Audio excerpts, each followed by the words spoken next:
ইসলামের সাথে শত্রুতা তো আছেই, কোনোদিনও আল্লাহর কাছে আত্মসমর্পণ করা লাগে এমন কোনো ওয়ার্ডও বলবে না। টাইটেল দিবে ভূমিকম্পের কাছে মানুষ কত অসহায়, টাইটেল দিয়েছে একটা। প্রাকৃতিক বিপর্যয়ের সামনে মানুষ কত অসহায়, প্রকৃতির কাছে মানুষ কত অসহায়, এইসব টাইটেল দিয়ে ভিডিও দিচ্ছে। ওই যে ভূমিকম্প ইস্যুতে একটাবারও বললো না যে এই আল্লাহ পাকের কাছে আল্লাহর শক্তির সামনে মানুষ কত অসহায়। ওই শব্দ ব্যবহার করা যাবে না। ওই শব্দ ব্যবহার করলে আপনি মৌলবাদী হয়ে যাবেন। যে প্রকৃতিটা কি? প্রকৃতি কে? প্রকৃতি কাকে বলে? কত প্রকার? প্রকৃতির স্রষ্টা কে? প্রকৃতি কে নিয়ন্ত্রণ করছে? ভূমিকম্পের কোনো ক্ষমতা আছে? না ভূমিকম্প যে দেয় তার ক্ষমতা আছে? এই সাগরের কোনো ক্ষমতা আছে? সাগরে যে জলোচ্ছ্বাস দেয় তার ক্ষমতা আছে? এই মাটিটাকে স্থির কে রেখেছে? এখন আমরা তো এখনো মহাবিশ্বে ঘুরছি না? এই যে ওয়াজ করছি যখন আমরা, এখনো পৃথিবীটা ঘুরছে। আমরা কি বুঝতে পারছি কে পৃথিবীকে স্থির রাখলো? কেউ বলবে না যে আল্লাহর আযাবের সামনে মানুষ কত অসহায়। হ্যাঁ, বলবে প্রকৃতির সামনে মানুষ কত অসহায়, ভূমিকম্পের সামনে মানুষ কত অসহায়। মানে এমন এমন চটকদার কিছু শব্দ দিবে, এই শব্দগুলো আপনাকে চিনিয়ে দিবে যে কারা আল্লাহর বাহিনী, কারা আল্লাহর দুশমনের বাহিনীর মধ্যে আছে। তো এখানে যুবকদেরকে উৎসাহিত করা হয়েছে না জেনার জন্য। আর নবী সাল্লাল্লাহু আলাইহি ওয়াসাল্লামকে কেন দেখানো হলো? কারণ তার উম্মতের মধ্যে জেনার পাপ ছড়িয়ে পড়বে বেশি। কিসের মধ্যে? চুলার মধ্যে শাস্তি দেওয়া হচ্ছে, চুলায় শাস্তি দেওয়া হচ্ছে। নবীজি বলছেন তাদের ভিতর থেকে এত দুর্গন্ধ বের হচ্ছিল যেন মনে হচ্ছিল যে কোনো পাবলিক টয়লেটের পাশ দিয়ে আমরা যাচ্ছিলাম। প্রিয় ভাই, আল্লাহর ওয়াস্তে জেনার ধার কাছেও যায় না। আল্লাহ পাক বলেছেন ওয়ালা তাকরাবু জিনা, জেনার কাছেও যেও না। তো এক নাম্বার শাস্তি কি রেখেছেন নবী সাল্লাল্লাহু আলাইহি ওয়াসাল্লাম? কিসের শাস্তি? তন্দুর চুলার মধ্যে আগুনের শাস্তি। কিসের পাপের কারণে? বলেন, জেনা। এই উম্মতে মুহাম্মাদের মধ্যে জেনা ছড়িয়ে পড়েছে কিনা? এখন আমরা কি এই স্রোতে গা ভাসাবো না দূরে থাকবো? আমরা হালাল উপার্জনের সোর্স তৈরি করব, করে হালাল বিয়ে করবো ইনশাআল্লাহ। হালাল উপার্জনের মাধ্যম তৈরি করবেন, করে বিয়ে করবেন ইনশাআল্লাহ। বিয়ের আগে কোনো পীড়িত নাই, সব পীড়িত বিয়ের পরে ইনশাআল্লাহ পারা যাবে ইনশাআল্লাহ। আর সব আগে ভাগে খেয়ে শেষ করে ফেললে পরে খাবেন কি? তাই না বিষয়টা?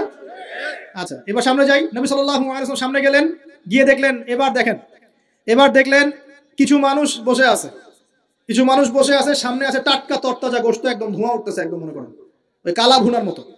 আর পাশে রাখা আছে পচা নোংরা আবর্জনাময় গোশত। এই মানুষগুলো ভালো গোশত খাচ্ছে না, এই মানুষগুলো পচা গোশতগুলোই খাচ্ছে, দুর্গন্ধযুক্ত। নবীজি বললেন এরা কারা?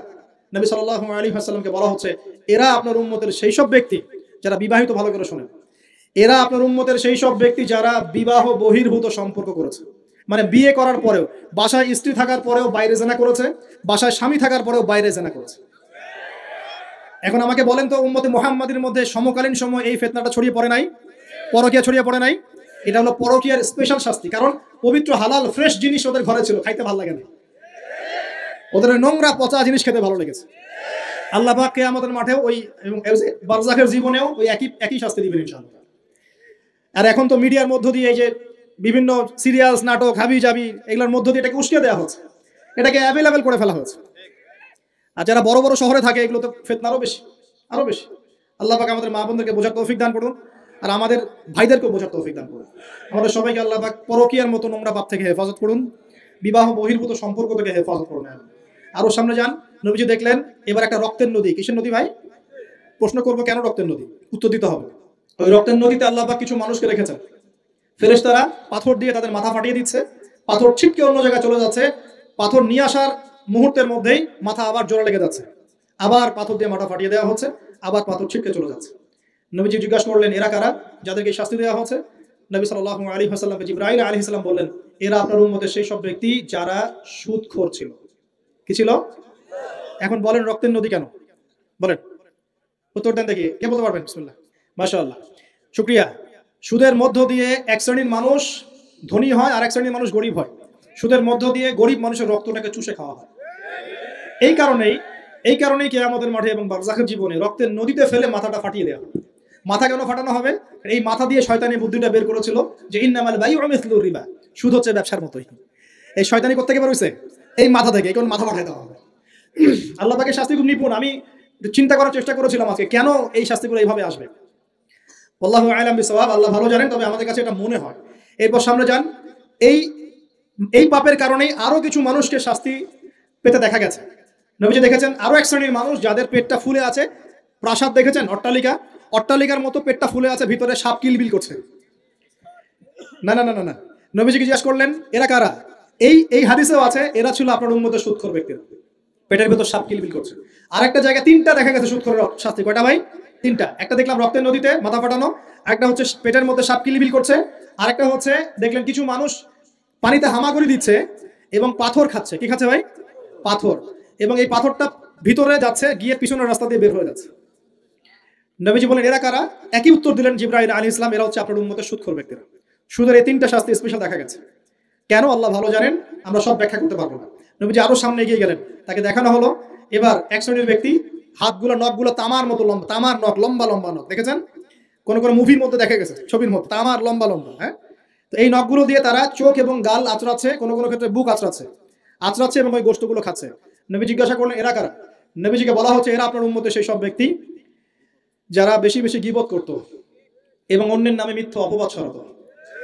আর সতর্ক করে দেই, এই পাপটা কিন্তু এখন ছেলে মেয়ে সব সমাজে বেশি হয়। কি আলেম জালেম সব সমাজে বেশি হয়।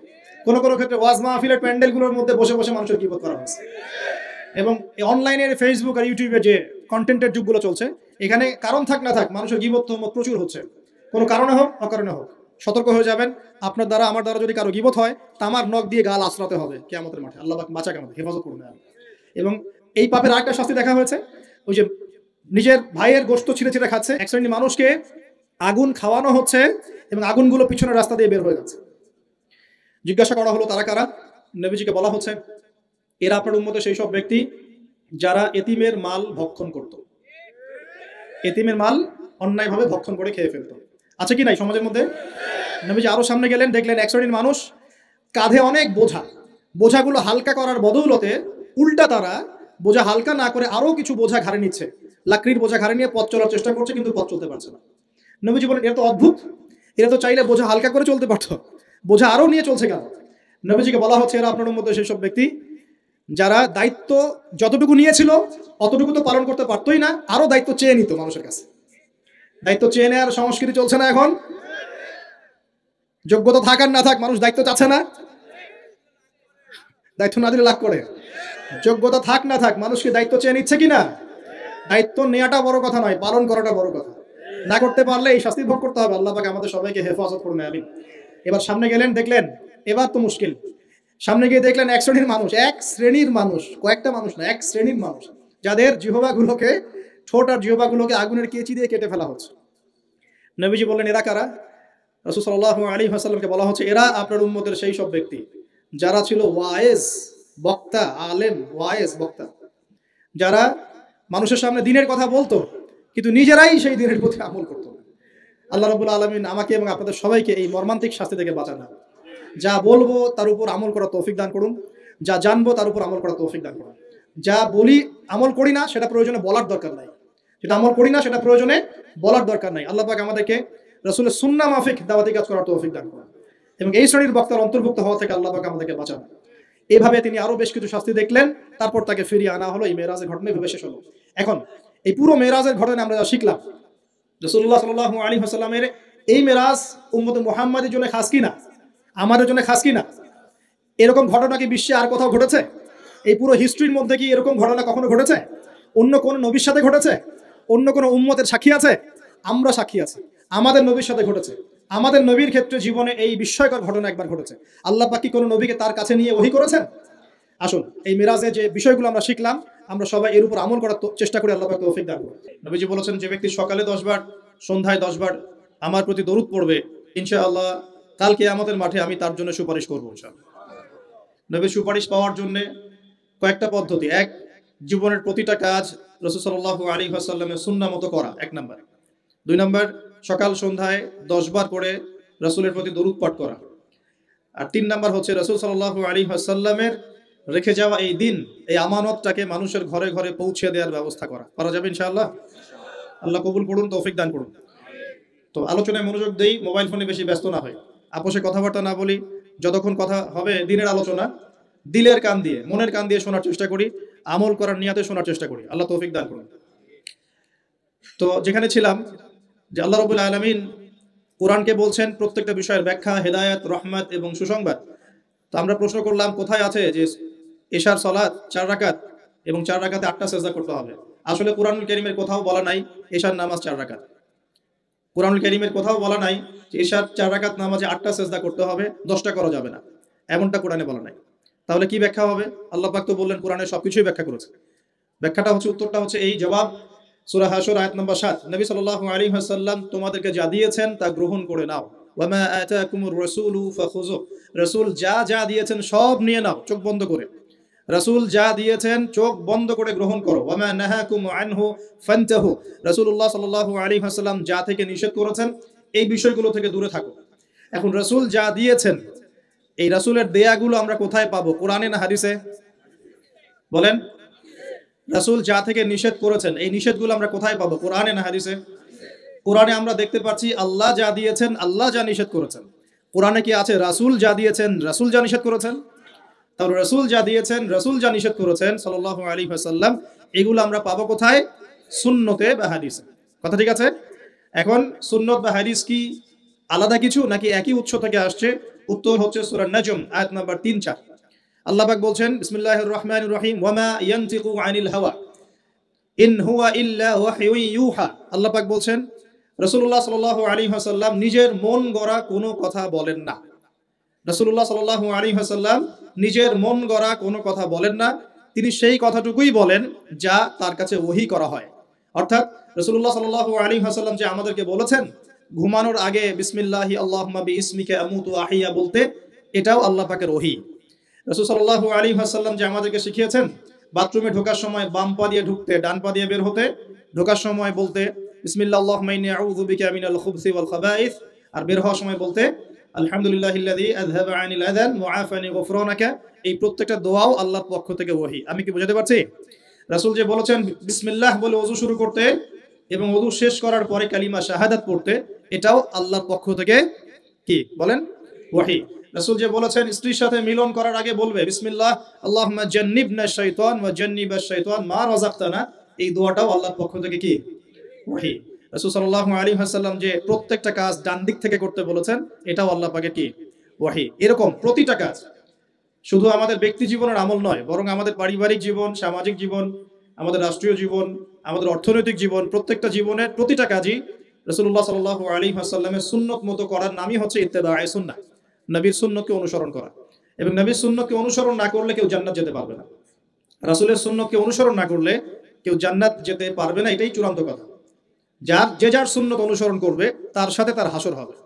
যে মেসি নেইমারের সুন্নত অনুসরণ করছে তার সাথেই তার হাসর হবে, এটাই স্বাভাবিক।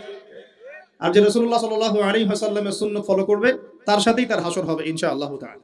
তাই রাসূলের সুপারিশ পাওয়ার এবং তার সাথে জান্নাতে থাকার একটাই অপশন, সেটা হলো নবী সাল্লাল্লাহু আলাইহি ওয়াসাল্লামের সুন্নাহ মাফিক জীবন গড়া।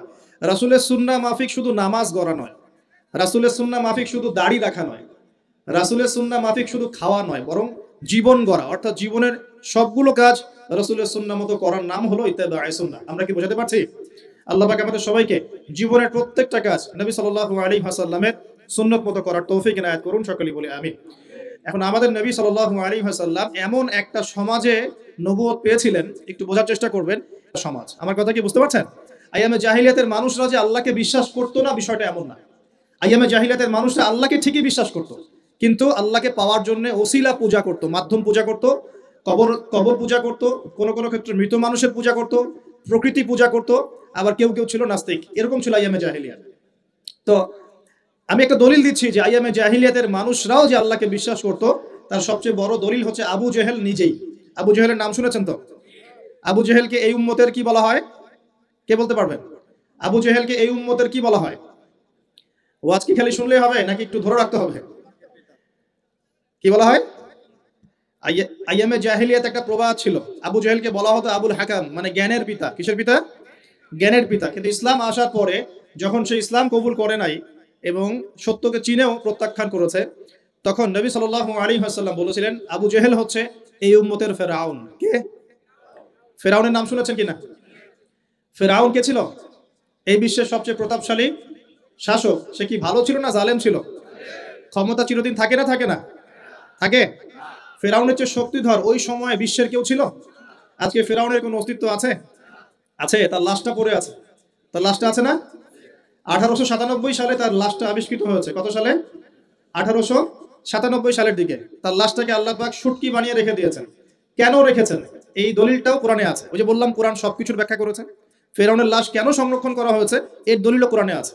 আল্লাহ বলেছেন যাতে করে তুমি, আজ আমি তোমার এই দেহটাকে সংরক্ষণ করব যাতে করে তোমাকে পরবর্তীদের জন্য নিদর্শন রূপে রাখা যায়। তাহলে ফেরাউন কাদের জন্য নিদর্শন হয়ে আছে? ফেরাউনের পরে যারা জালেম হিসেবে আসবে এই পৃথিবীতে, সেই জালেমদের জন্য ফেরাউনের লাশটা নিদর্শন হয়ে আছে। কিন্তু মানুষ নিদর্শন গ্রহণ করতে রাজি নয়, মানুষ শিক্ষা গ্রহণ করতে রাজি নয়। ফেরাউন কি আম কোনো ব্যক্তি ছিলেন না শাসক ছিলেন? তাহলে আম ব্যক্তিদের জন্য তিনি যতটা না বড় নিদর্শন, শাসকদের জন্য বড় নিদর্শন। যারাই পৃথিবীতে শাসন ক্ষমতার বলে জুলুম করবে তাদের জন্য ফেরাউন একটা নিদর্শন হয়ে থাকবে কিয়ামত পর্যন্ত। থাকবে কিনা? লিতাকুনা লিমান খালফাকা আয়াহ, আল্লাহ বলেছেন যাতে করে তুমি পরবর্তীদের জন্য নিদর্শন হতে পারো, এই কারণে তোমার লাশটাকে আমি সংরক্ষণ করেছি। আল্লাহ পাক এটাও বলেছেন কিন্তু বেশিরভাগ মানুষই আমার নিদর্শন সম্পর্কে গাফেল। বাস্তবতা তাই নয় কি? আচ্ছা, এখন ফেরাউনদের মতো বড় বড় জালেম নাই সারা বিশ্বে? তাদের জন্য নিদর্শন না শিক্ষা না? এটা শিক্ষা। দেখুন, আবু জেহেলকেও এই উম্মতের ফেরাউন বলা হতো। কেন? কারণ সে সত্যকে চিনেও প্রত্যাখ্যান করেছে।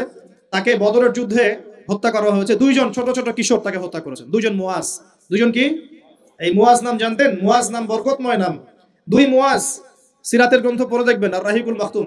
দুইজন মুয়াজ, ছোট ছোট বাচ্চা যাদের বয়স 10 থেকে 15-র মধ্যে, 10 থেকে 15, এই দুই ভাই মিলে আবু জেহেলকে হত্যা করেছে। সুবহানাল্লাহ। এরপর আব্দুল্লাহ বিন মাসউদ রাদিয়াল্লাহু আনহু তিনি তার গর্দানটা কেটে রাসূলের সামনে উপস্থাপন করেছিলেন।